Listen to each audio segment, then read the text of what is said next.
In the incredible heat of the Australian outback, the soil has been burned by the sun. The landscape doesn't look very welcoming, but beneath the dry surface there are valuable treasures to be found. Near the town of Coober Pedy, South Australia, huge fields of small hills cover the land. Here, deep under the earth, one can find men digging almost every hour of every day. They're digging for something that, if they find it, may change their lives forever.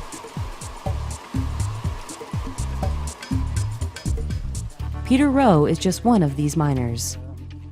And I came here to make $1 million. I heard you could make $1 million in Coober Pedy, and I come to get my share of it.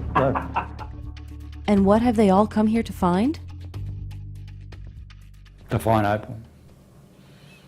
That's what they come here for. To find that elusive, beautiful gem that just sort of bounces out and says, hey, look at me. Coober Pedy, a town of about 3,000 people, is the opal capital of Australia. Opals have always been the basis for the economy of the town and a main source of income for people living in and around it. 90% of the world's opals come from Australia, and the first ones on the continent were discovered right here in 1913. Today, people can find these beautiful gems at local shops in Coober Pedy, and this shop owner knows what gives them value. Color. What makes opal its color? There are different types of opals. Crystal opals, the kind most often found in Coober Pedy, are very valuable. However, it's the variety and intensity of color that make them sparkle and the number of colors or fires that make them more valuable. So if you've got a piece of opal to say, just got blue colour, blue fire in it, and that's all, its monetary value is nowhere near as valuable as a piece of opal that's got red and blue, for instance. But if it's got red, blue, orange, green, wow, and they're rare. These days, finding these rare opals has been turned into as much of a science as the rock will allow. Small teams of miners stake claims to specific areas in which they'd like to mine. They carefully study the earth and choose places where the soil and stone suggest there are opals. This team of 3 men has been digging for a year and a half since their last significant opal discovery. However, the soil is now showing signs that there may be opals nearby. They believe that they're only a few feet away from a major find. Is all of this science, or is this just experience? Oh, it's experience more than anything, yeah. I mean, that's normally where it is, but there are no rules.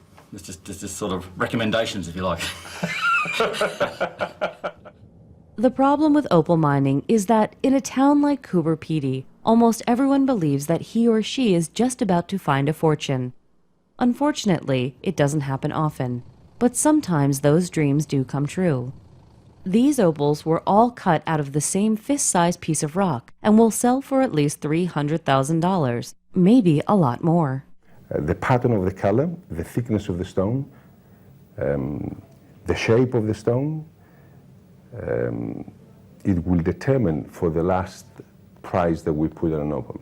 Color is very important and is usually the biggest factor in value. There's a good reason for this. 95% of all opal is colorless and therefore worthless. This network of tunnels didn't produce even $1's worth of opals. Many times the only things that miners have after all of their hard work are just big holes in the ground.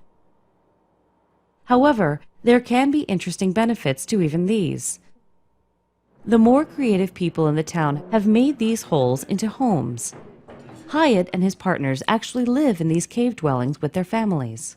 Nothing could be ever truer than the old saying, like looking for a needle in a haystack. Yeah, that's what it's like. Yeah. If we weren't opal mining, we could have quite good jobs, and if we'd had those for the last 20, 30 years, we would have been far better off financially. But we would miss out on all the fun. The lifestyle.